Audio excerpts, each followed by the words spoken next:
So today I want to talk about deliberate practice. I was watching yet another video talking about the 10,000 hour rule and, accurately breaking down the distinction between 10,000 hours of just doing anything and 10,000 hours of deliberate practice. If you want to get better, you have to deliberately practice. But to maintain something, to just do exercises that are maintaining your ability, maintaining your physical ability, is not the worst thing, as long as you know what you're doing.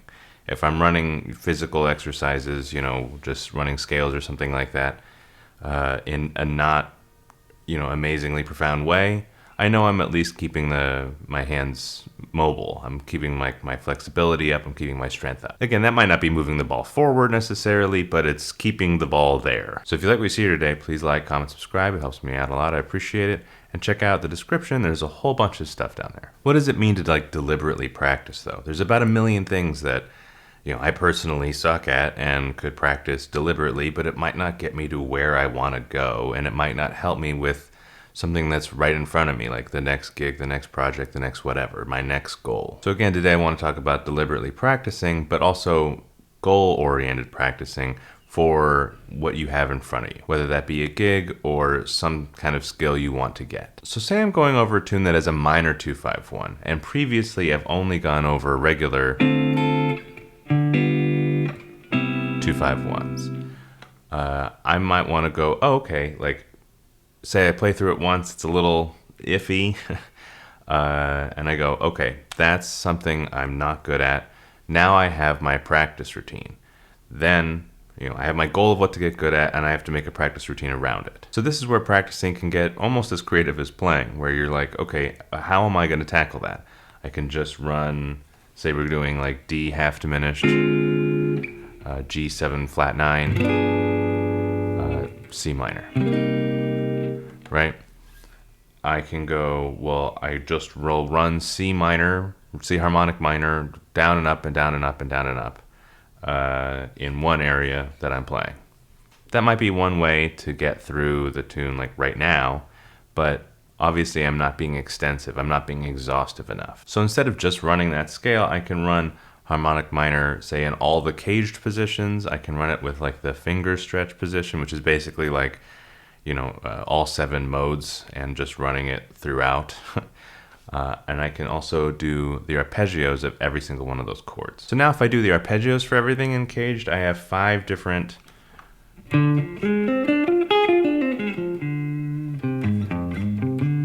D half diminished, G7, and then maybe G7 flat 9 if I want to do.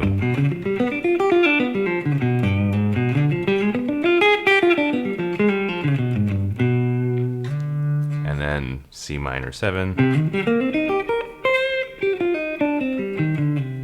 Or if I want to add the 9 there.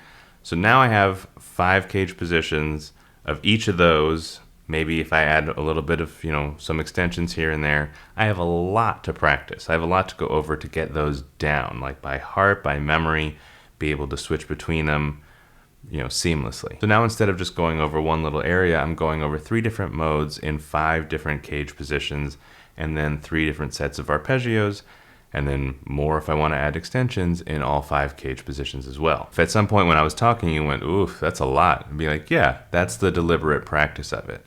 That's the eating your vegetables. That's the, making sure to get your running or cardio in or whatever. Like, it's the stuff that is good for you, but it is a little bit of work. It is, I still think it's fun, but it's definitely not just like jamming out over a vamp. Next up would be making licks. Now, I've taught a lot of people over the years who've been like, oh, I'm not good enough to make licks.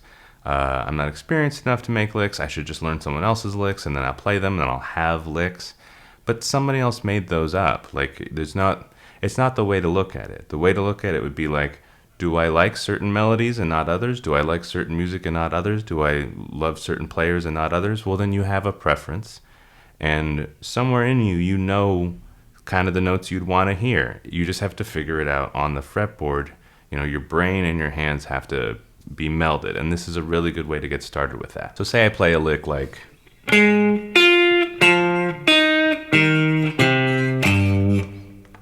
I don't like that. That's not my thing, unless it was funny. If it was like intentionally supposed to sound like someone clumsily falling down the stairs, all right, that was perfect. but I might like something just a bit more smooth sounding.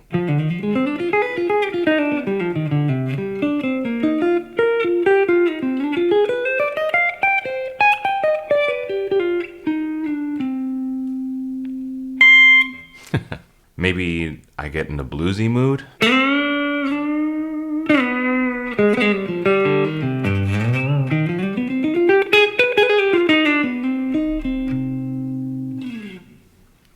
Something like that. Now you might go like, oh, well, I need to learn something before I learn how to do. You don't. Like, I ran through everything. At some point I was like, ooh, I love Tim Miller's playing. I love lots of smooth legato playing. Let me learn some patterns. Let me mess with some ideas. You know, let me even look at it from a almost mathematical, not mathematical, that's a very cheap way to say that, but, you know, a very unromantic way of looking at things. So, like, if I want legato, right, I might think, why don't I think of things as, like, 3, 1, 3, 1, 3.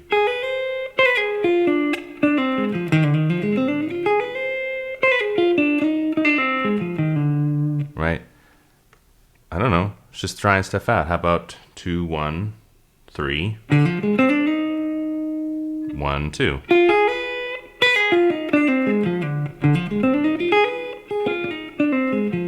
Right? No matter what, it's just like I need at least 2, preferably 3 on one string at a time to get a legato sound. And then because I don't want to do this, I'm going to need to make some leaps. So I should probably have 1 on an adjacent string.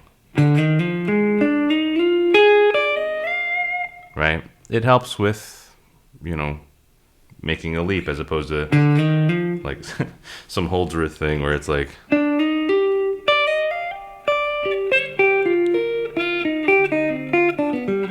right? That's not going to happen on a 21 fret guitar with a pretty thick neck. It's just not. And then I don't have humongous hands, so it's also not going to happen there. So I have to find a little creative way around it. Another thing that would be smooth, although not like a legato or hand stretchy idea, would be just hammer-ons and pull-offs.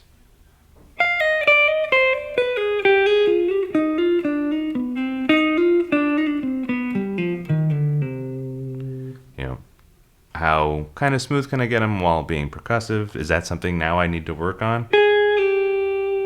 Getting good articulation with hammer-ons and pull-offs. Now I have something else to work on that can end up helping me in my sounding smooth goal. And for blues, it's basically the exact opposite. It'd be hitting hard, bends and vibrato, intense vibrato. That's bordering on 80s rock, but you know what I mean.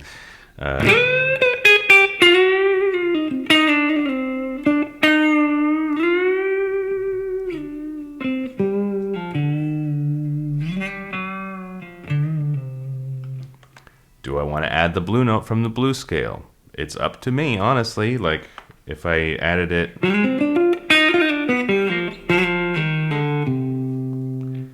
it takes it into a bluesy atmosphere, doesn't ruin it. Honestly, it just gives it like, oh, this player liked a bluesy thing. So, again, I can take certain characteristics from the blues and literally just play up and down a scale, and that would be a nice practice routine. Right? Intensity, bending maybe.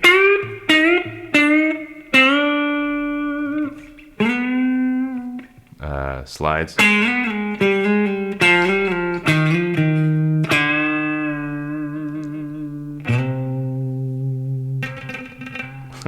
don't know what that was.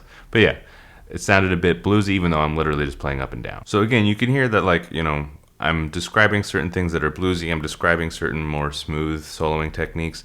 And that only comes from listening a bit critically. If you want to learn jazz or blues or rock, listen to a lot of it and don't just have it on and go, yeah, this is cool. You listen to it and you go, okay, this person has a dark sound, probably a neck humbucker. Oh, everyone I'm listening to happens to have a neck humbucker. Okay, maybe if I want that sound, I'll try a neck humbucker. Ooh, it's blues. there's a lot of neck pickup on a Strat. Okay, interesting. You know, what happens when they switch it? Do they switch it? Do some people have different tones? What kind of tones are they delivering? Is it always aggressive? Is it sometimes, you know, everything is different. There's certain similarities that, like certain cliches, I guess, that every player in a genre will share. And it's good to listen out for those for yourself, because some people are going to hear ones and be like, I want that little cliche. And you'll be like, I want this little cliche. And that only comes from a ton of listening, a ton of active listening, and basically deciding what's right for you. And then from there, you can incorporate what you do like into your practice routines. And then all of a sudden, playing up and down scales is something fun that you can do with a certain jazzy side, with a certain bluesy side, whatever. So taking it back to deliberate practice, in this hypothetical scenario, I'm good at major 2-5-1s, but not minor 2-5-1s, but I'm playing a song with a minor 2-5-1. You know, what do? I could just, you know, futz around and kind of make it work and not really get better at it, but make it work for that song. Totally, I could do that. I might even recommend it if you're like in a pinch, but after that pinch, you know, hey, there's some stuff I need to work on. And so now you have your deliberate practice. And then you have to categorize your deliberate practice. And through doing that, then you will get awesomely better. It's one of those things where it's definitely focus and work, but it's super rewarding at the end.